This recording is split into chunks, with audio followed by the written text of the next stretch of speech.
Mwiriwe neza, nitwa Code, nkaba nkora hano ku bino biganiro bya TradeX, kandi muri ino video ngiye kubereka uko mwakoresha ubuhanga bwanyu mukareba niba mwaratsindiye Green Card Lottery y'umwaka wa 2026 ku bantu mwaprayinze 2024 cyangwa ikindi gihe. Ubwo rero mwino video umuntu turi bureba ino video kuva itangiye kugeza irangiye arebe neza ko yakoze subscribe kwino channel kugira ngo azabone n'ibindi cyangwa se azabone n'izindi update za zino Green Card.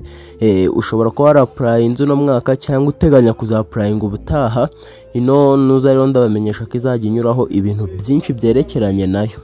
Ubwo rero reka dutangire video yacu y'ino munsi. Inzira ya mbere rero ni ugukoresha urubuga nyarwo rwa The Electronic Diversity Visa, rumwe muzi nka E-DV program, ari rwo rufite website muri kubona kuri ekara, ari rwo rufite link muri kubona kuri ekara, ndayishyira no muri description. Nurangiza ntimukagere ku zindi mbuga cyangwa se ku zindi website nyinshi, wefungura link uri busange muri description kuri browser yawe, ibe Firefox, ibe Chrome, ibe Google, hose irafunguka. Ikindi ugifungura no website rero ndi bube naguhaye muri description, ahantu hambere uri butungukire ni ku shusho ya mbere byanditseho Electronic Diversity Visa Program, hagahita hazaho ijambo thank you. Haraba hari ibintu byinshi, nyine haraba hariho za welcome nyinshi bakubwira ibintu byinshi, gusa wowe uri buse no scrollinga ujyana hejuru, urahita ubona ahantu handitse continue. Aho hantu niho niba ari continue to check, biraterwa na nuza ukoresha. Ubwo wowe uri buzamure ukande continue cyangwa se ukande ijambo gukomeza, biraterwa n'ururimi ukoresha. Nukande ijambo gukomeza barahita baguhereza aho haboro uri kubona nanone ha gatatu kurekara, handitse welcome.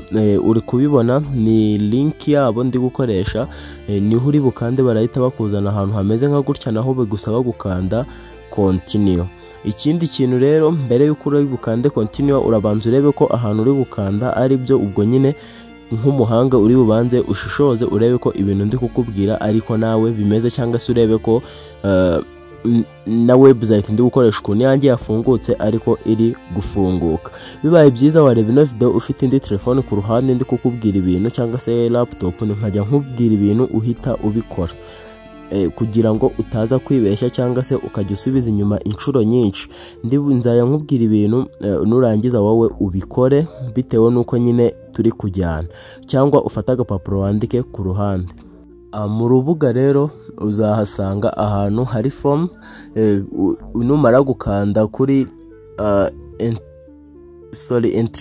entrant status check, aho hantu rero uzahasanga form yo kwinjiramo isaba ibi bintu bikurikira. Ikintu cya mbere, nizeye neza ko uri kubibona kuri ekara yawe. Ikintu cya mbere, confirmation number yoherejwe igihe wasabaga. Nimvuga igihe wasabaga, ubwo nyine ni cyagiye waprayingaga, confirmation number yoherejwe icyo gihe. Icya kabiri, uri busangemo ahantu handitse first and family name, izina ryo kwishahara. Nyine ubwo ni ya mazina wigeze utanga igihe wari urimo kwa prayinga, amazina y'ababyeyi ndetse n'izina nyine navuga abanshi bajya bakunda kuvuga ngo izina ri Kristo cyangwa irihimbano gutyo. Ahantu ha gatatu uzasanga ahantu handitse year of birth, umwaka w'amavuko. Ubwo nyine ni igihe wavukiye washyizemo waprayinga. Nyamuneka wemeze neza bitewe nyine n'ibyo winjijemo byose byanditswe, nyine ibintu byose wanditse waprayinga, urebe neza ko wakoze kopi yabyo akaba ari byo urimo usubiza. Okay, bishatse kuvuga ko nta kwica cyangwa se gushyiraho ibintu biyoberanye, wowe ushyireho ibintu bimacinga kugira ngo baze kukubona. Okay, ikindi kintu cya kane rero, uraza usange hariho ikintu bita kwemeza capture. Kwemeza capture ni kwa kundi nyine bya bindi bajya bashyiramo, bya bindi nyine bajya bakubwira ngo kora ibi bibazo mu gihe bari gukonfaminga ko utari robot. Muraza kwihangana bitewe n'urusaku murimo kumva, ntabwo ari njye wabishyizemo, gusa nyine nizere ko muri bwihangane nk'abantu bakuru. Murabizi nyine umuntu aba agomba kwidefanda agashaka ukuntu akora video akayibahereza yuzuye kandi atitaye ku bintu by'urusaku ari kumva cyangwa se atitaye ku ngaruka yabaho iyo ariyo yose. Ikindi kintu rero, nyuma yo kuzuza kanda submit, ugomba gukanda submit cyangwa se kohereza, urubuga ruzahita rukwereka ubutumwa bugira buti ahangaha rero iyo umaze gushyiramo biriya bintu byose ukora submit ugategereza igisubizo. Igisubizo mvuga rero ni iki? Ni cya gisubizo baguhereza bitewe n'uko nyine watsinze cyangwa watsinzwe. Ukuntu rero ibintu biba byifashe, ndibuze kukugira inama nusanga waratsinzwe cyangwa waratsinze ukuntu ugomba kwitwara bitabusanyije cyangwa se bitatera ikibazo kuri application yawe. Nimvuga application abantu baprayinze ino green card bari bubyumve. Ikintu cya mbere, muri message za mbere bazaguha uzahita ubona message yanditse ngo you have been selected.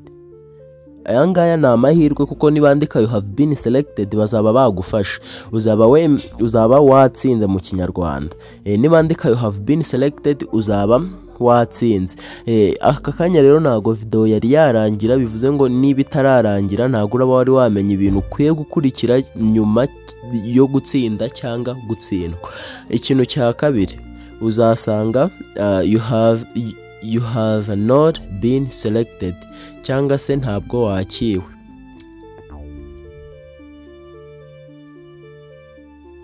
Ubwo rero nibandika ngo ntabwo wakiwe, ubwo icyo gihe uzaba watsinzwe. Ubwo bizaba bigusaba guhora witeguye umwaka utaha kugira ngo wongere wapraying.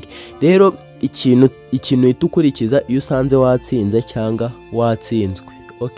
Iyo wahiswemo habanditse ngo selected, ibi nibyo uba ugomba gukora. Duhereye ku bantu baba batsinze, ibi nibyo baba bagomba gukora. Bika confirmation cyangwa se ubwo nyine reka mbivuge nk'uko bazaba babyanditse. Bika confirmation of selection letter nka PDF. Ibyo bintu ubonye bibike nka PDF nyine nk'inyandiko. Muzi ukuntu basevinga ama PDF, niba mutabizi muzambwirire video nzayikora. Ubwo tegura form ya DC akarongo 260. Ubwo bishatse kuvuga gutya mu magambo arambuye, immigration visa alien registration application. Nizere ko ibi bintu ubyumvisha. Ibintu rero uhita ugomba kubanza gutekereza. Ubwo hita utekereza na passport. Ugomba gutekereza passport ikibaho, kuko murabizi passport zijya zigira garanti. Amahirwe yo kwitabira biometric appointment n'ikiganiro cy'ambasade. N'ikiganiro cy'ambasade. Ubwo nyine bishatse kuvuga ngo visa interview. Ubwo nyine ibyo bintu nibyo ugomba gutekereza mu gihe wahiswemo. Ubwo ugomba gutekereza passport ikibaho, ugatekereza ifishi z'igihe, indangamuntu, state ID, amafaranga y'itike ndetse no kwitabira visa interview. Naho igihe utabashije gutsinda sasa ntukabifate nk'ibintu bikomeye nyine uzabineglige. Reka kuba wakoze ibyo biboro maze wongere usubire inyuma wongere ukore registration, kuko ari igihe baguhereza ntuza byanze cyangwa se navuga website itari gukora neza ugasanga baguhaye ibisubizo bitari byo. Ubwo ugomba kongera ugasubirishamo. Baguhereza ibisubizo bimeze kimwe, nta kindi kintu ubusigaje gukora, nta n'ikindi kintu wongeraho. Uhita ukora subscribe kuri ino channel kugira ngo nibongera gutanga ayo mahirwe yo kongera kwa applyinga uzaba uri tayari kugira ngo wongere wa applying. Okay, rero abo bantu ko ari babiri inama nabahereza ni ugusura urubuga rwabo buri munsi kugira ngo bajye bamenya update za buri gihe. Ikindi bika confirmation number hamwe n'ibyo wanditse ko ukoresheje email cyangwa PDF. Ikindi kintu irinde programme nyine z'ahantu hari hose hashobora kubika ibintu byawe, cyangwa se irinde programme ntaboneka cyangwa abantu bagusezeranyiriza pipes y'ibisubizo. Ikindi kintu uramutse ubuze aho ubibika iyandikishe kwino website. Bye, ndabakunda, ciao, izindi update nzazibaha, bye.